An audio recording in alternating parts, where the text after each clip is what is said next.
guest of the international section of the 53rd IFFI. So first, just to introduce the guests that we have on the dais. First, I'll start. They are representing 3 films of the international section. The first film is My Love Affair with Marriage, and it's an animation, and we have Miss Signe Baume, and the producer, she is the director, and also she has written the screenplay, and we have Mr. Sturgis Warner. He is the producer of the film. Then we have the second film is The Island of Lost Girls. We have Miss Anne Mary, who's the producer of this film. And director. And Brian Schmidt is the producer and she's the director. And the 3 lovely girls that we have, can you just stand and face them? We should have a clap for them. So the one to the right, she is Avila. Then Autumn, this one. And in the center, we had Scarlett with one single T, she says. Which part of the world they belong? They are from US. Welcome. Welcome all of you. And then we have the third film is The Beautiful Beings. And we are here, we have the Anton Manny Swanson, he is the producer. Welcome, Anton. And it's, we'll deal one by one with the 3 films. We'll start with My Love Affair with Marriage.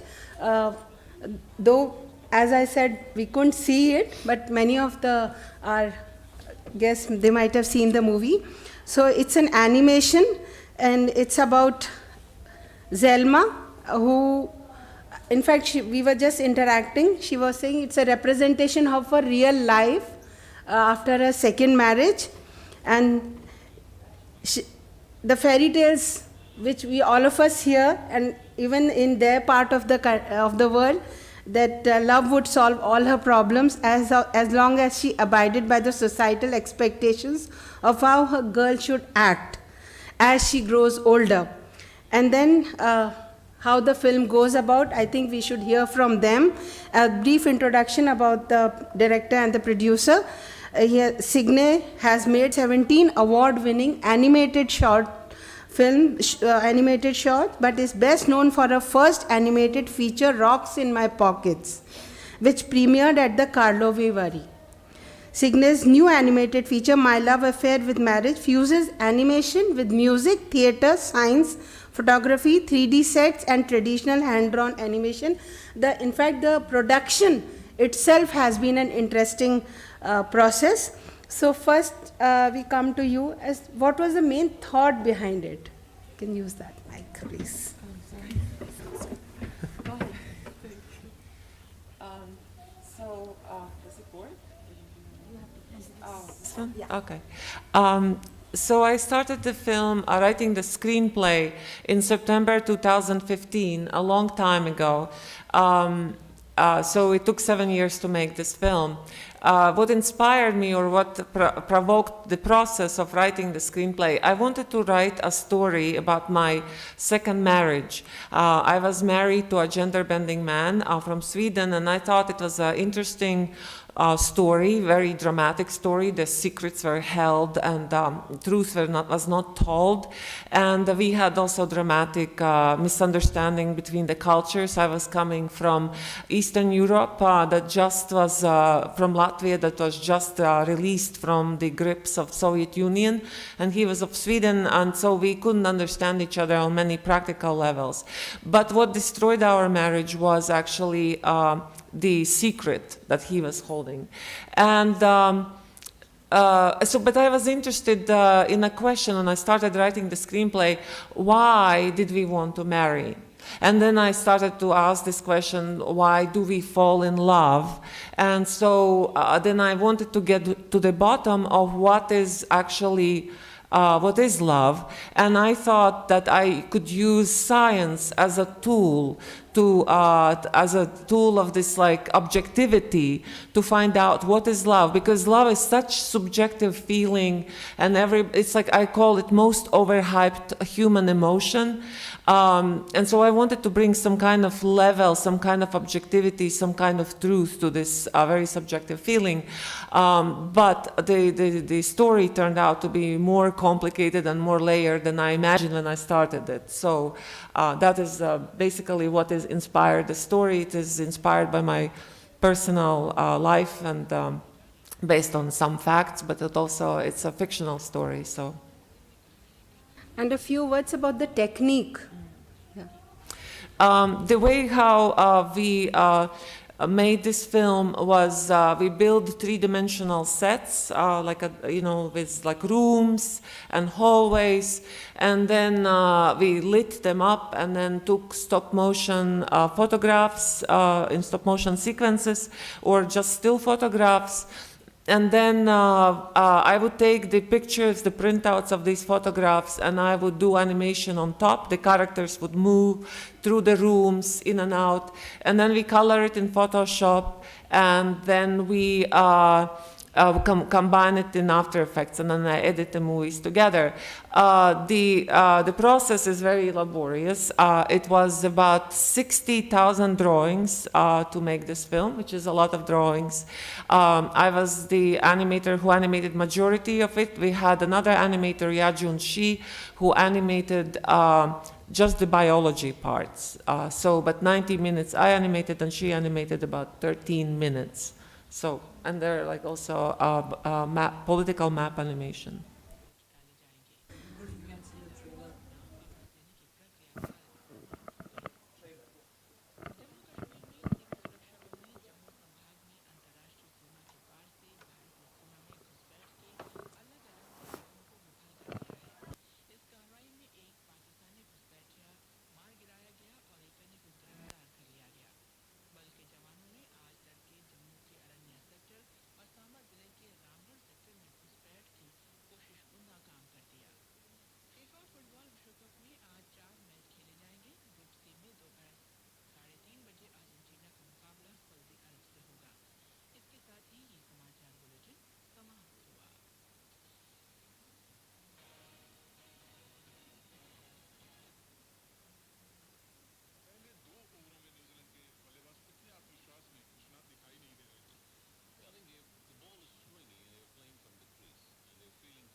Few words from Mr. Warner.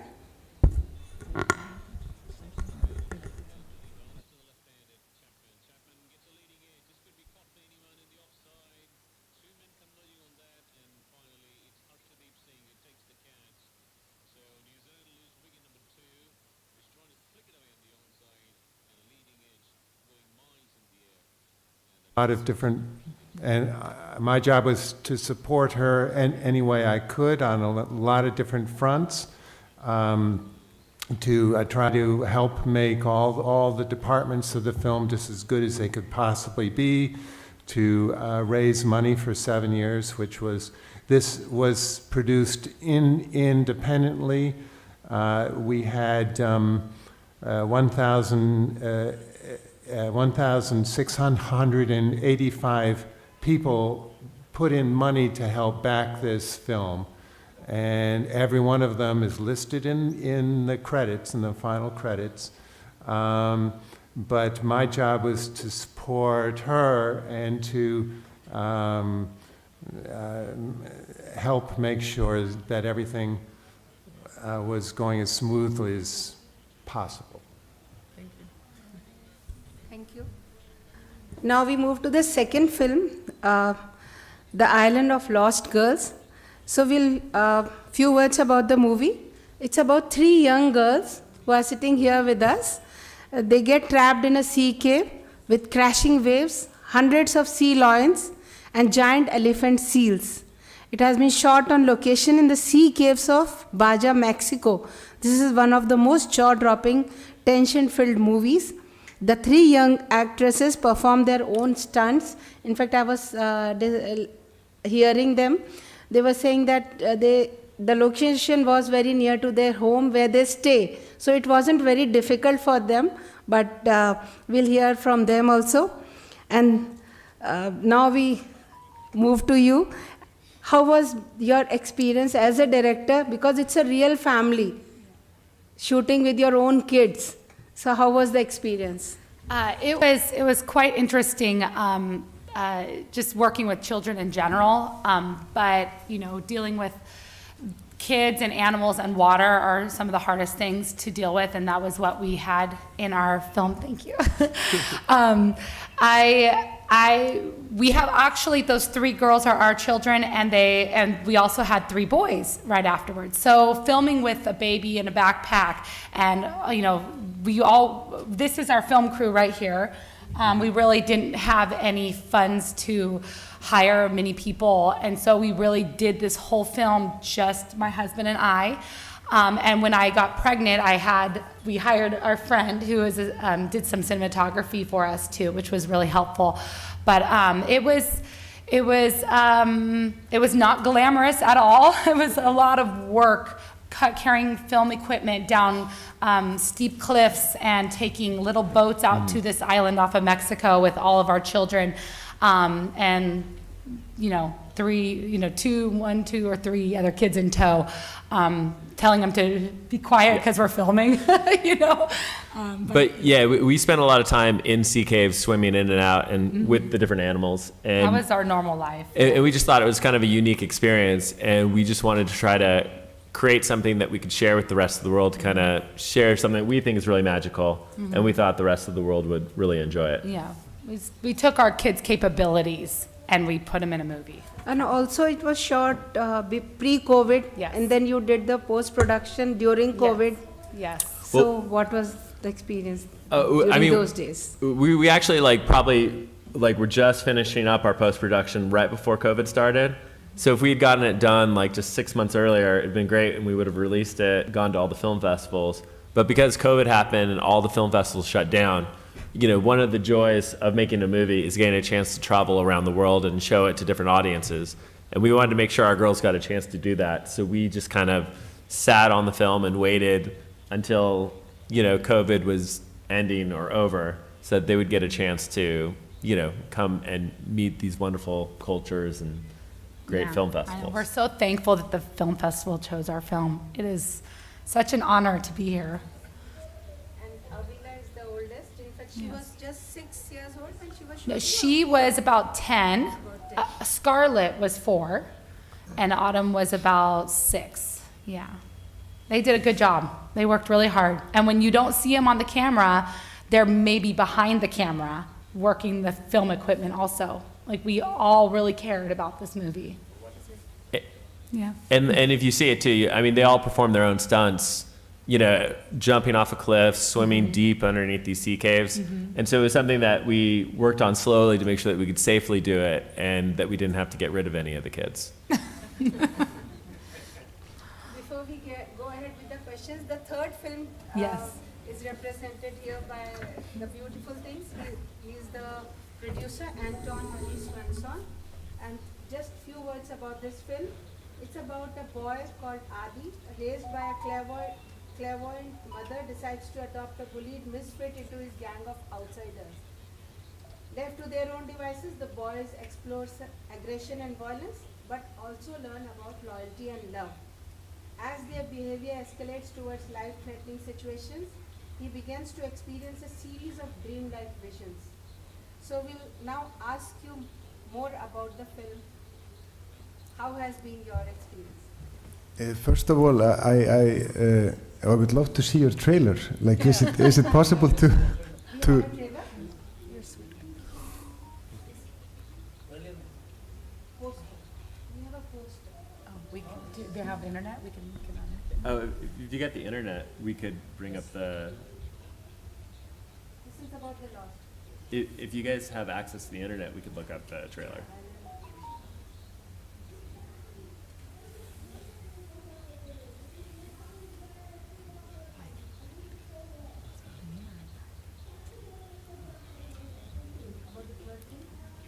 But is the trailer on Vimeo or YouTube? It's on YouTube.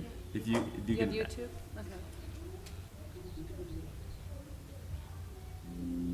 No, first the other film. Can we first look at the other trailer for their film? Don't worry about it. We do have a trailer on YouTube. On YouTube. If you type in Island of Lost Girls trailer, it should be the first thing to pop up. Thank you.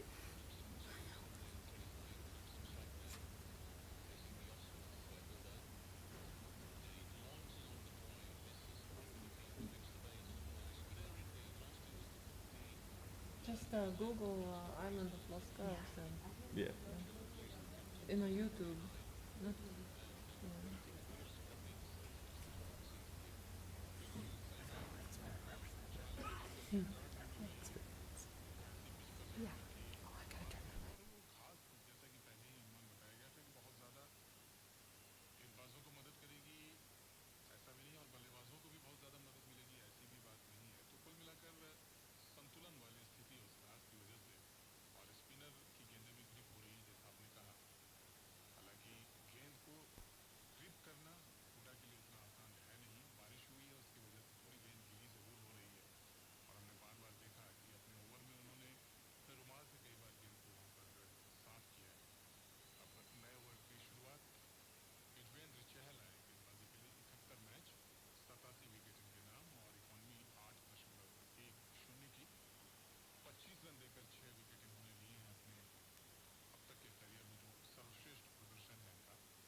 Yeah, Anton, you can tell more about the movie.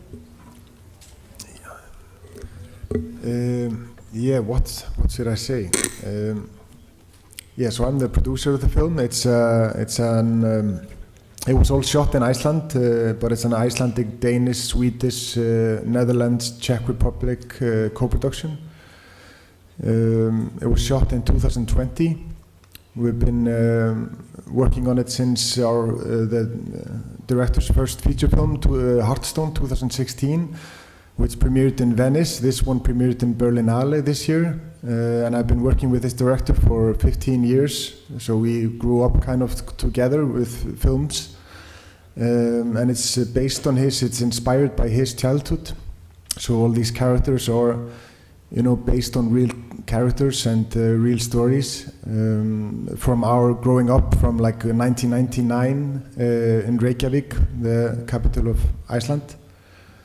Yeah, and so it's a very, very personal, and we spent a lot of time working on like building up this working method with young kids. So we've been working with young actors that have, or kids that are not actors, but like training them for many, many months, like put them into acting camps for 8 months or something. And that we did also for the first film. So that's yeah, so we've been doing that since our first short film, Whale Wally, in 2013. So that's, yeah, like a long time process doing this. Is it also a reflection of how you grew up with your friend? Yes, except I was not in this violent group of boys. My friend had a short period where he was in this violent group of boys, but I did not do that. But another thing is important, like in this film, is the Icelandic title is Berdreimi, and that word means dreaming or seeing things before they happen, and that's something that's very common in Iceland. And a lot of people connect with that and have had some kind of dreaming or seeing of things before they happen. So that's inspired by his youth also, and his mother, who was often seeing things and having a strong, gut feeling and going with that.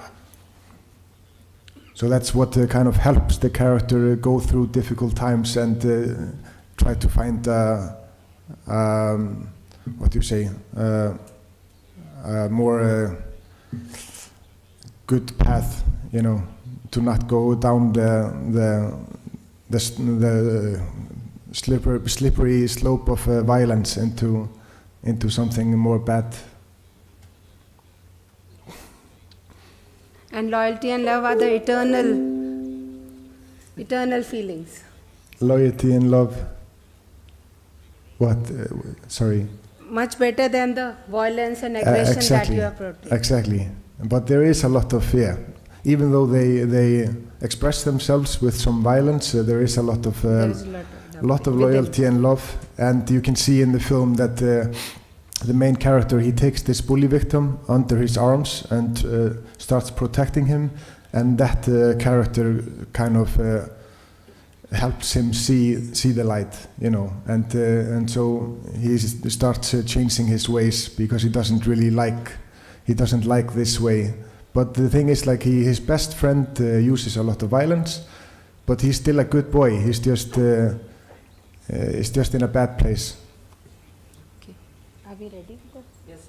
We are ready with the trailers.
It's beautiful.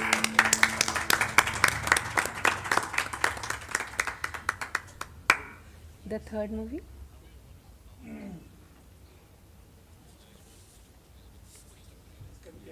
Yeah, start. Beautiful beings.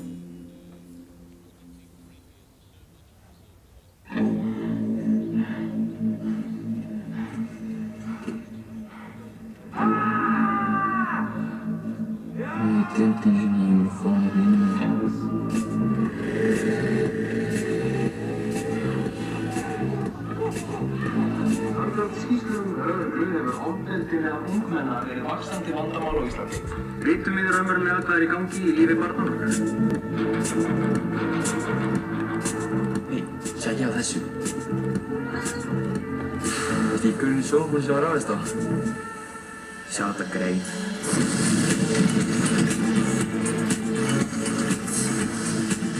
Hver eru þið? Þau eru vinni.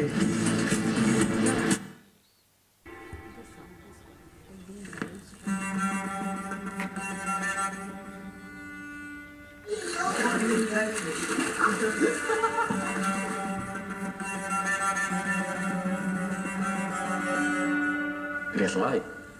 Ég bara ekki vel. Ég líður ekki vel. Mamma, hvað komstu til mér í draumi í nótt? Mér líður eins og það sé eitthvað vont að bara gerast. Svenni kom aftur heim.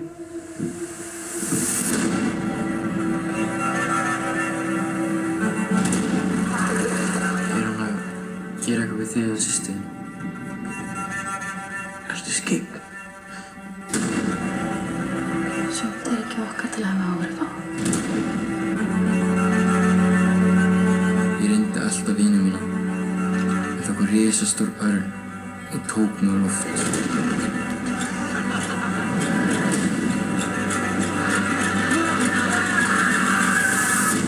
Einu sinni dreymdi mig að ég var með vini mínu.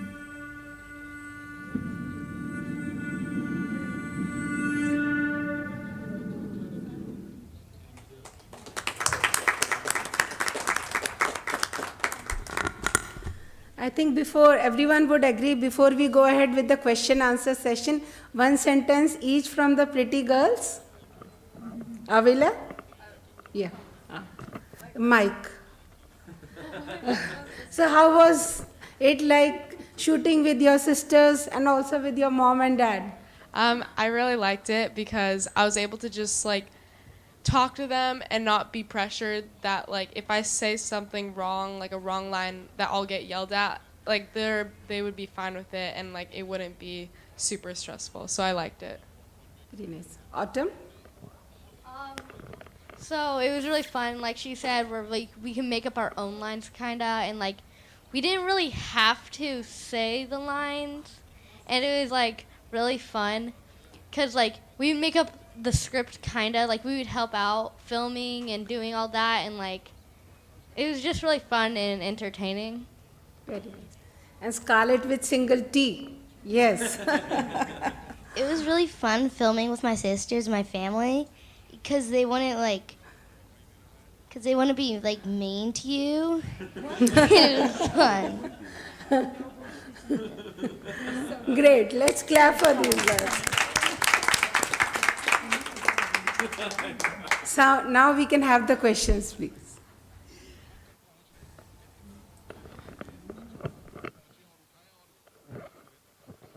Hello.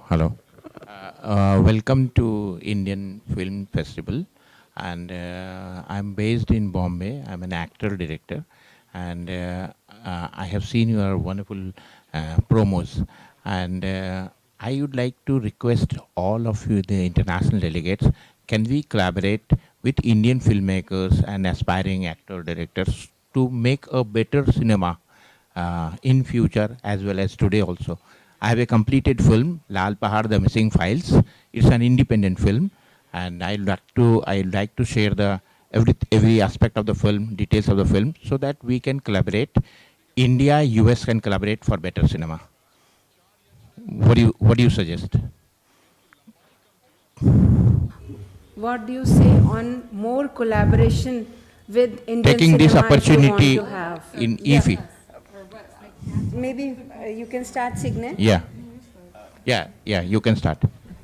Well, I was just gonna say, like we watch a lot of Bollywood films at home, and I already think Bollywood movies are pretty amazing. Even your films can be dubbed in Indian language, and it can be released across India, across Asian countries.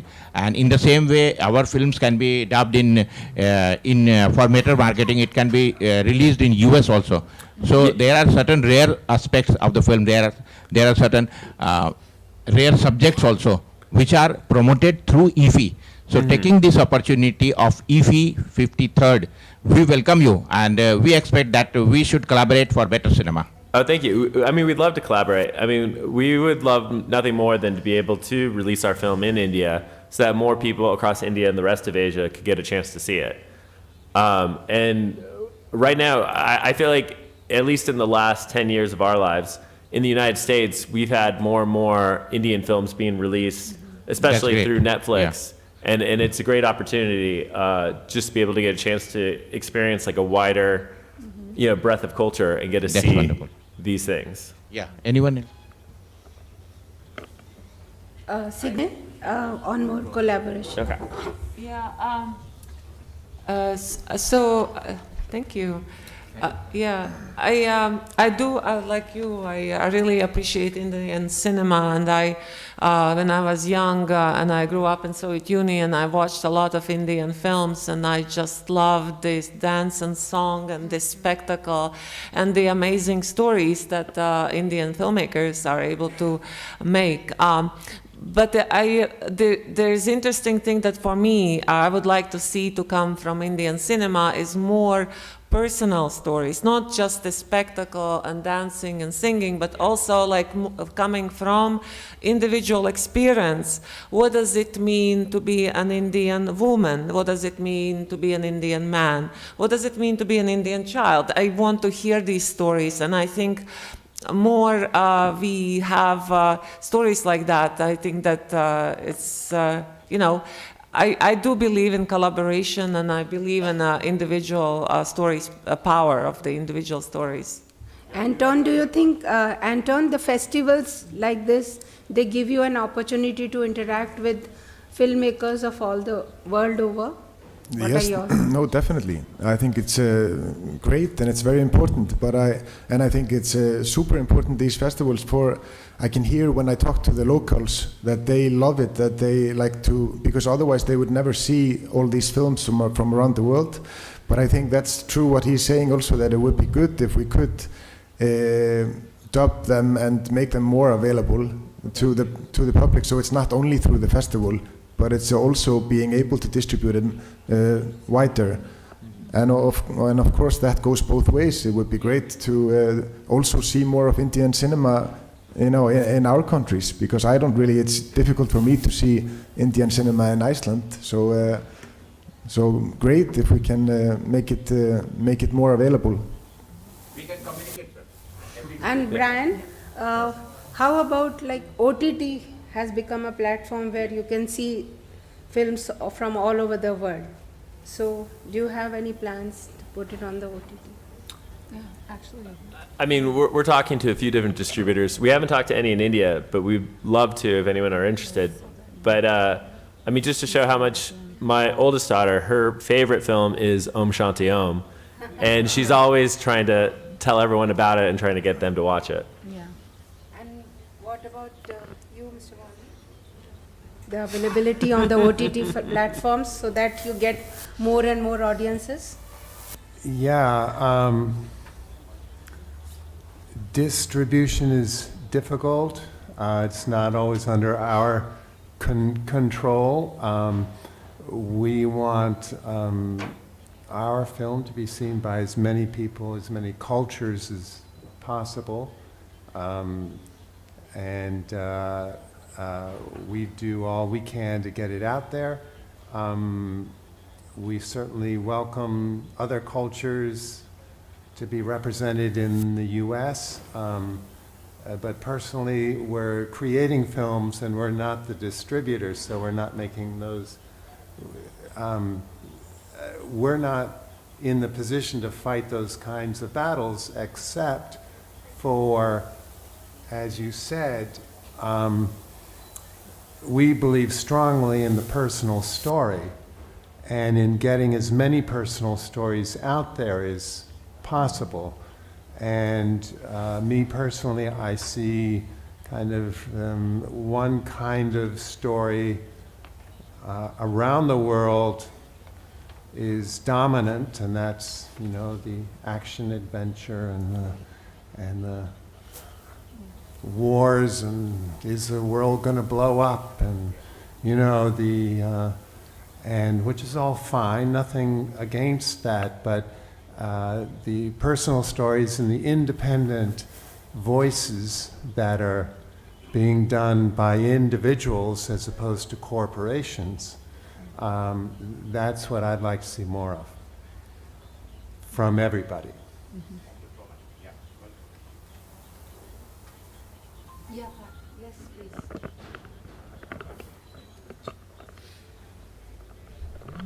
Hello. First of all, I would like to welcome you all to our country, India. And my question will be for Signe.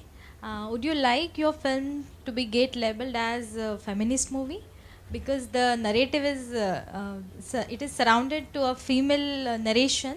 So would you like to get it labeled? And what you will suggest through this film that is the our society is shaping the what the girl should think and what the girl should probably wear, or how the girl should carry herself, and there is a change through the time in this narration what society is saying. Thank you for the question. The first question that you had was if I would like to label my film as feminist.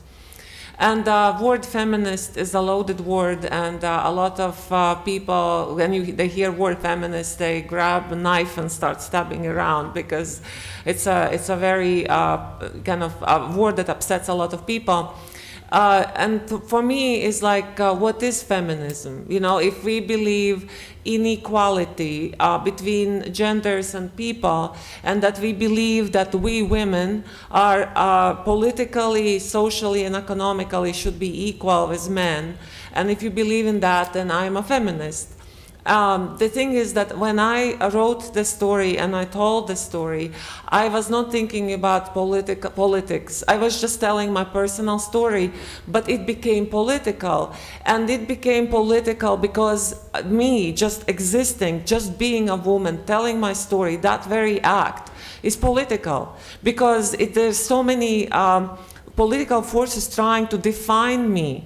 They're trying to, the way how I am dressed, it's being discussed. Am I covered up? Am I have a shoulder open? Do I have short skirt? Do I have long skirt? What do I wear? Everything that I do is politicized because I'm a woman.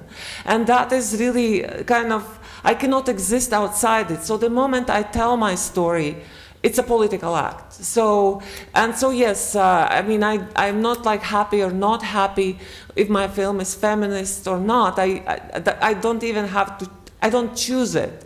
I think that just me telling this story is a feministic act. You know, that is how it is in this world. As for the other part of the question, if society is the one that determines how women should be, how girls should grow up, and how, what are we, you know. So in my film, I am exploring the space. So there are these forces that any individual, man or a woman, has to live. It is between our biology, our biological makeup. We live in a biological reality. Like we have, you know, this reality we cannot escape. And then there are societal pressures. The society tells us, to men and to women, it tells you, this is how men are, this is how women are. In my story, because it's a female story, I'm telling what the society is telling me how I should be.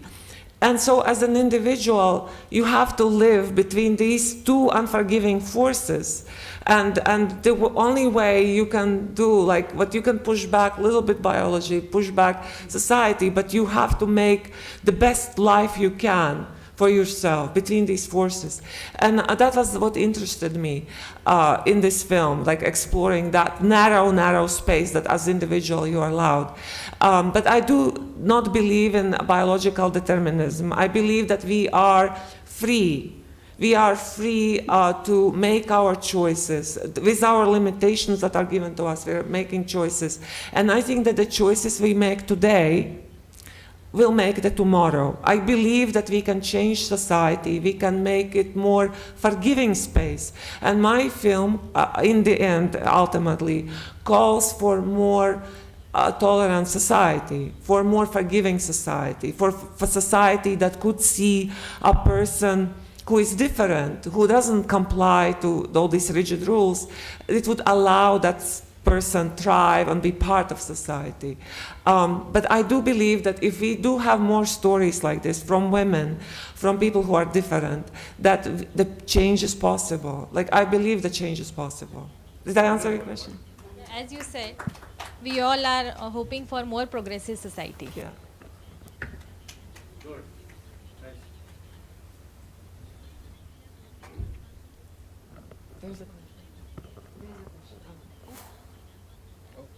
Yeah, my question is to you yourself, Sene Bowman.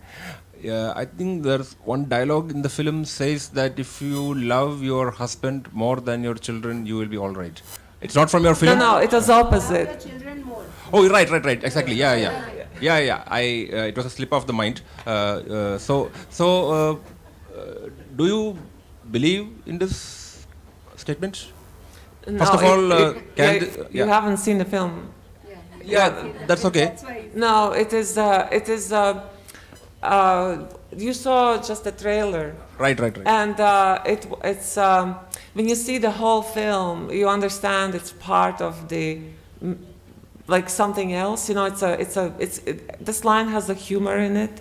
It is a part of a song. The mother when her daughter experiences menarche, which is the first menstruation, she comes in a room and tells the girl how she should be, how she should marry well, and there would be a lot of problems, but if you love your children more than your husband, you'll be okay. And it is it's a little bit like a parody or sarcasm on like advice that women get from our mothers. So that line is part of that. It's not a statement I believe it or not. I'm just saying it's one of the characters says that in the film. So you disapprove of that statement? No, I don't approve or disapprove. It's part of the story. It's one character that comes in and tells another character how to live a happy life. It's an advice that I heard, you heard. Yes, this side. Thank you.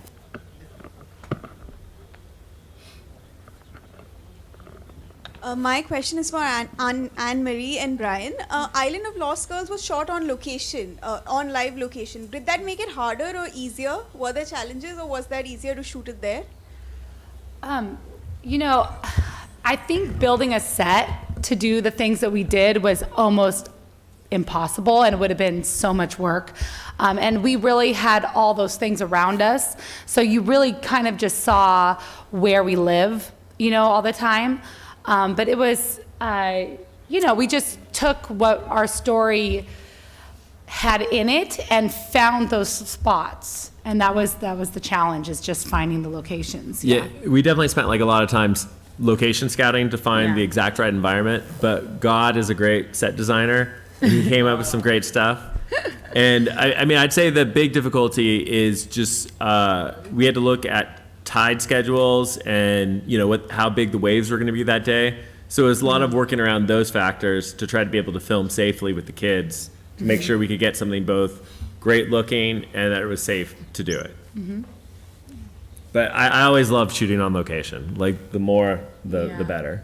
I think the hardest thing though is dealing with like the timing and the natural light that you have, because one scene might be a darker scene, or you might be losing light in the day, and then you have to adjust all that in post-production or reshoot it. And we have reshot so much just to make sure the light was. Yeah, because the sea lions weren't always working with us, and they would like be in one location one day, be in an entirely different spot. Yeah. And there was even one time when we're shooting in the water, and the girls started screaming, and I had no idea what was up, and I thought they were just complaining that the water was too cold, but the water had been completely filled with like tuna these things called tuna crabs, Yeah. but there were like hundreds of thousands of them, and they were all nipping and biting at the girls. Yeah. And you're just not expecting. And so he says, "What are you crying about? What's wrong?" They're like, "The water." And so he jumps in just to see, and he was like, "Ah!" you know. Yeah, they're just So, nipping at me. They just like washed up on shore. But yeah, I mean, there's a lot of different adventures we found with dealing with like the natural sets. Yeah, and obviously with an elephant seal, there's no way we're going to be able to bring an elephant seal,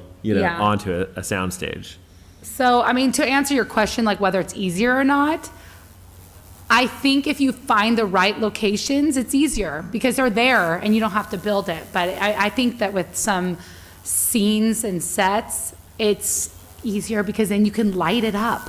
So there's just so many different variables for each one. I don't know which one's easier sometimes, you know?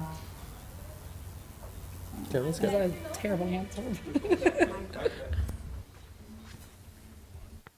I would like to know, Anne, ma'am, who was more dominating, a mother in you or a director in you when you are on site shooting? Are you asking who was directing the most or what is she asking? I would like to know Are who you was directing more or mothering? dominating, a mother in Oh. you or a director in you when you are Well- when you are shooting on the site. I'd say what we would do is we would go to the location knowing what we needed to shoot. We would tell the kids, this is what we have to get done. I think it was almost equal because, the kids, they're kids. They're siblings too, which makes it worse. And so they would maybe, be arguing with each other or not getting along, and I'd have to mother them. And then I'd go into, oh wait, did we shoot the right thing? So we'd look at the film to make sure everything was okay. And, it was almost like I had to step away from mothering to look at it as an art project and a storytelling situation. And we actually collaborated a lot because I worked with Brian on a first film that he directed, and I helped produce that one. But then this one was kind of a story that I had come up with because I had been reading a book called Island of Blue Dolphins. And it was about a young girl who lived and survived when her family left her on an island. And it's actually based on a true story. But I kind of came up with this story and we worked together. So we co-directed, co-produced, everything. But I did come up with this story. One thing that's nice about working with your own children versus like if we had child actors is that when they're being difficult, like we know, are they Oh yeah, this helps, yeah. well, like, are they misbehaving, or is it like have they really just had enough and they're tired for the day? And so it's nice when they're your own kids and you can tell Their personalities. yeah, and you can be like, all right, we're good for today, we can just come back another time. Or you can be like, okay, you guys gotta start behaving. Yeah. So it's nice to be their parents and which I imagine it's a little bit more difficult when you hire actors and you just don't know, are they just being difficult actors? Yeah. Thank you. But I do think our kids were all great. I love them all. Excuse me. Yeah. Yeah, so my question is to the elder of the two Smith daughters. Your names? It's Avila, Autumn, and Scarlet. Avila and Autumn. Are the two older Autumn. ones? Yeah. Autumn. They are the two elder ones, right? Yes. So I think both of them made a similar kind of a statement. You said that it was good good to be confident that you will not be yelled at for being who you are while acting in the film. Am I right? Yeah. So it makes me wonder whether, is it only while acting in the film that you feel that liberty, or you don't have that liberty otherwise? What was that? Which he's saying, like, do you not feel that liberty otherwise? Make it easy for the Yeah.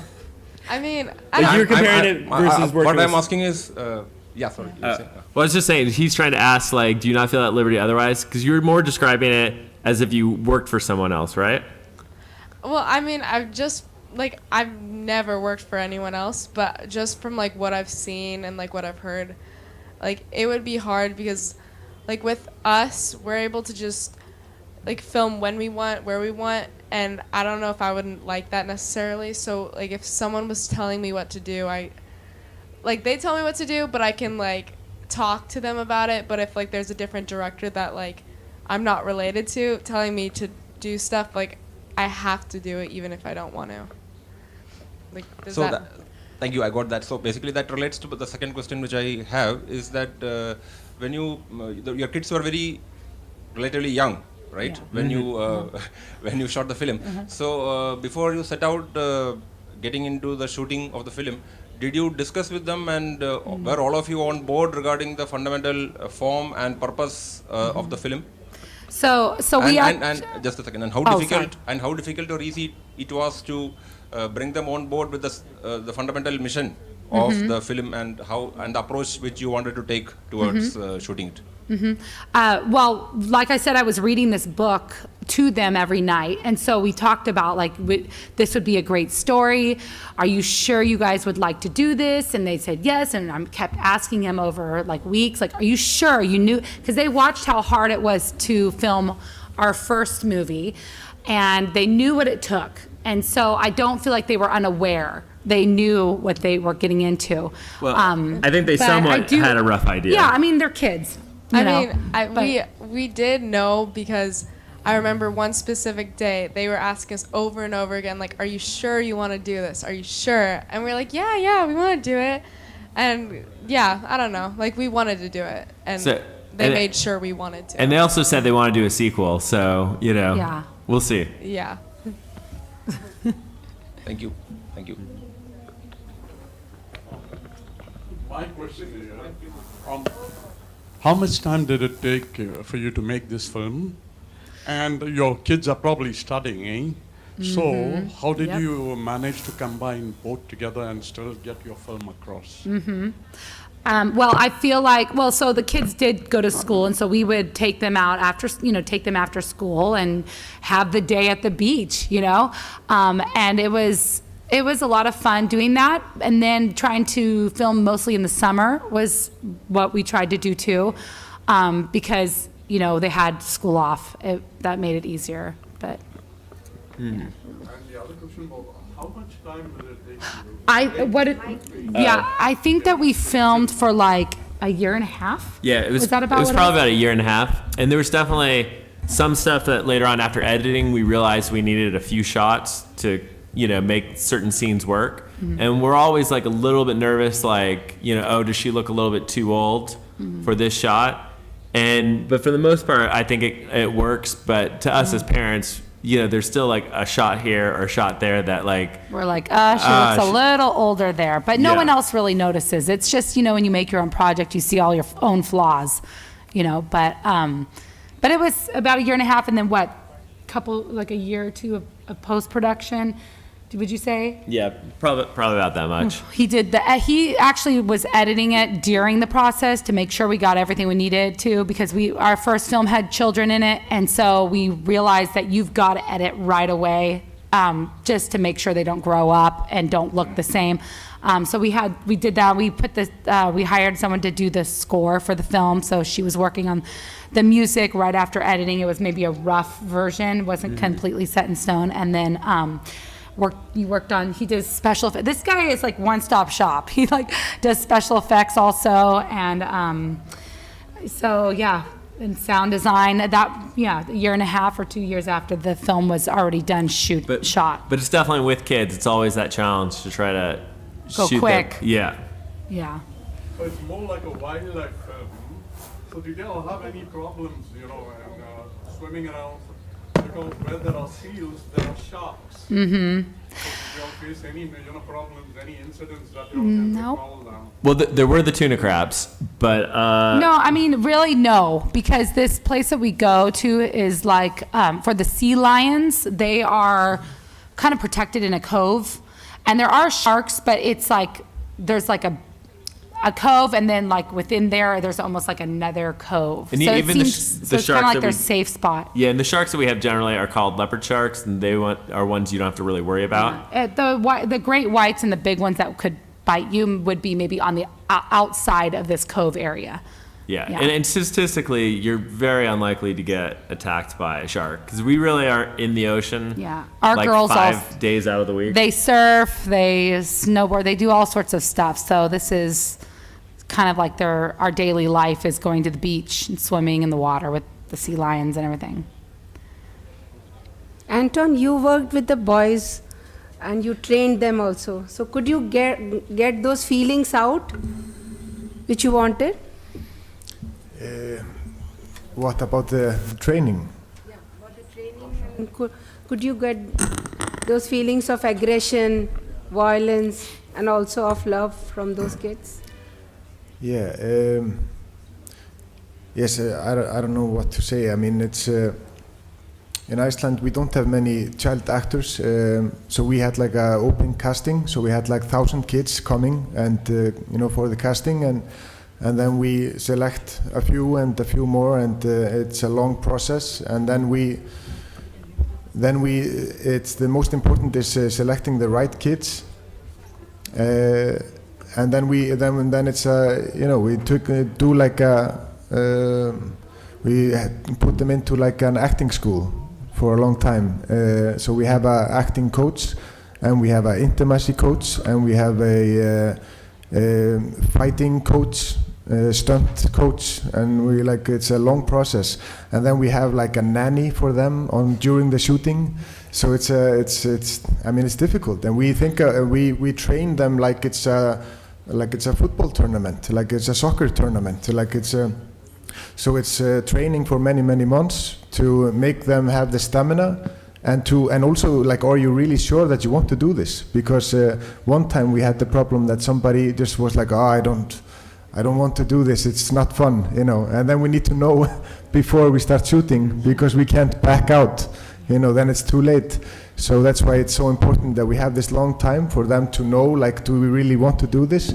And in the end, they become great friends, and they love to do it, and they become this kind of, they know how to work, and then they are ready for this extensive shoot. It's like 10-hour days of shoot, 10-hour days, and 46 days. So it's a hectic. So it's like going to a soccer tournament, and you have to be very trained. So it's good that we select kids that have already experience with sports, so they're used to like working a lot and working hard, because it is a lot of work. But I also have experience with working with kids of the director. And that's much easier in many ways, and especially if you can work with them only 2, 3, 4 hours per day instead of needing to work for like 10 hours. Oh my God. Yeah. Yeah, we actually had, like, for the most part, I was saying that we kept it short, but there were like a few locations we went to that we had to do those 12-hour days, and it was just grueling and just definitely a lot harder on the kids. And so it was just much nicer to go back to the shorter.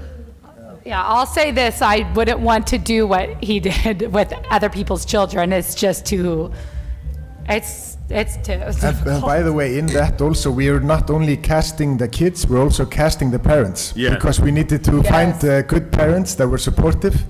So that was super important. So we had meetings with the parents, and I was in constant dialogue with the parents, and allowing them also, of course, to come on set and see what we're doing and go through all the difficult stuff, so everybody is secure. And so that's super important as well. So they're a part of the process. And it's nice today, like the parents and the kids are traveling the world with the film, and they're all super happy. So it's nice. It's like, and everybody has become a big family of friends. It's very nice. But it wouldn't be possible if they wouldn't be completely supportive.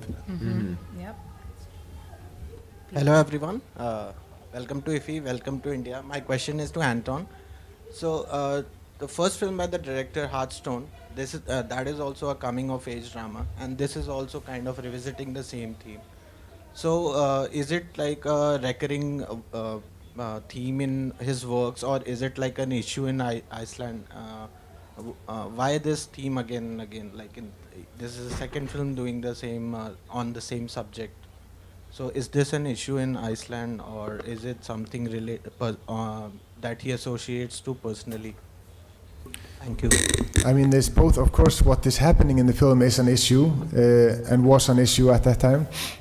But the reason for him doing these films is just that it's easier for him. It's something that he connects to, and because it's interesting times in his life, and he felt like he hadn't seen films that were portraying this in this specific way, because he felt like the adults didn't really understand and didn't really see it the way he saw it. So he wanted to portray a film in a way like how he saw the world when he was a teenager.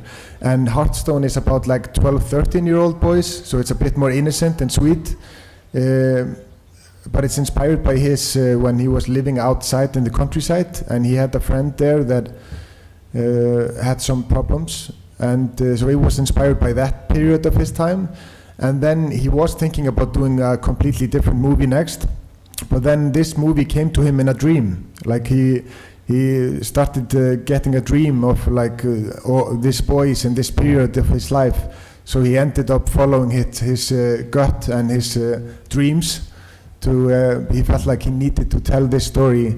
So it was just that something that was haunting him. And I think like he feels like he's told me, he feels it's more difficult for him to write something about what he's going through today. It's like it's easier for him to go, back to his past instead of, so maybe when he's 60-year-old, then he will make a movie about himself when he was 30, So maybe he's just slowly going up in time, But now he's thinking about doing maybe more of an adventure movie, and exploring more the mythical, like the dream elements, and maybe doing more of an adventure film. And maybe it will be kids, but maybe they will be a little bit older. That's interesting. Yeah, my question is to Anton. So you said that through the film, the kids finally end up learning about love and loyalty, right? They learn to finally imbibe love and loyalty. However, do you think, isn't there a tension between love and loyalty? Because love often demands that we question even and especially those who we are the closest to, including oneself. So, would you please share your thoughts on this? Yeah, it's a tricky question. Okay. I mean, because it's connected, but it's also different. And I think like with these boys, they have a lot of loyalty, and there's also a lot of love, but sometimes it becomes dangerous kind of loyalty, and maybe not healthy. Like, and we also ask that question, like, what is, like, what do you say, like, is it a healthy friendship? And it's like, is this kind of friendship better than no friendship? Because it's there's something unhealthy in like being in that kind of, they're being so loyal to one another, and they feel like we are a team, and we need to stick together no matter what. No problem. So it's so for me it's like a real love is like that you have that you show boundaries that you have your own boundaries, and you show the other person also, respect their boundaries. But in this, you can see in this friendship, they're not completely respecting each other's boundaries, but they're figuring it out through the film. So the main character is finding out what is actually important regarding love and loyalty, and how far you should go, and what is healthy and unhealthy in friendship and love. So it's a learning curve. Okay, so do you mean to thereby say that boundaries will still continue to exist in any relationship, or will in an ideal world will there be no boundaries? Because I understand in a film festival, the purpose of a film festival as well as the purpose of films are also, we often say, to erase boundaries, right?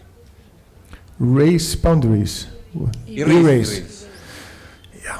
It's so different. I don't know what to say. Like I'm talking about just human relationship and communication. Yeah. So let us talk about that only. Will boundaries necessarily exist, or in regards to what?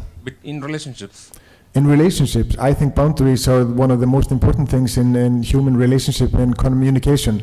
To have your clear boundaries and to express them, and to respect the boundaries of others.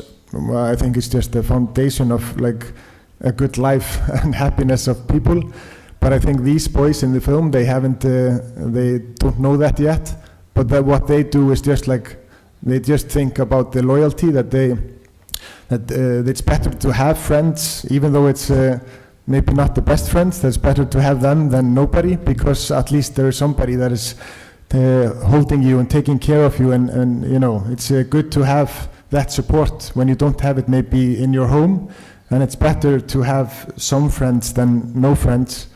But it's still, it's the director wanted to ask that question and explore those kind of friendships, like when you only have these kind of people that are maybe not the best for you, but at that time they are your family. They are the most important people for you at that time in life.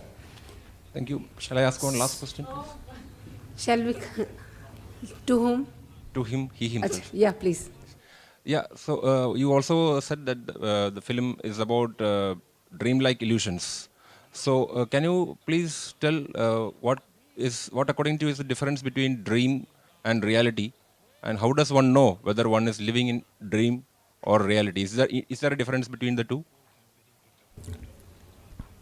Yeah, that's. I mean, it's completely different. I mean, it's completely different. Actually, anyone can answer. I mean, yeah, I don't know what to say, because I mean, it's very clear in the film also the difference between the dream and the reality. I think it's more difficult to realize, and how you can interpret your dream and listen to your insight and listen to what you are thinking or seeing, like or feeling. It's more about that you like. There are not all people are receptive or open for understanding and using their dreams, but it's most people are too stuck in reality to to use their dreams to their advantage as well. Thank you very much. Thank you. So we conclude this session. A very big thank you to all of you, and enjoy your stay in India. Thank you.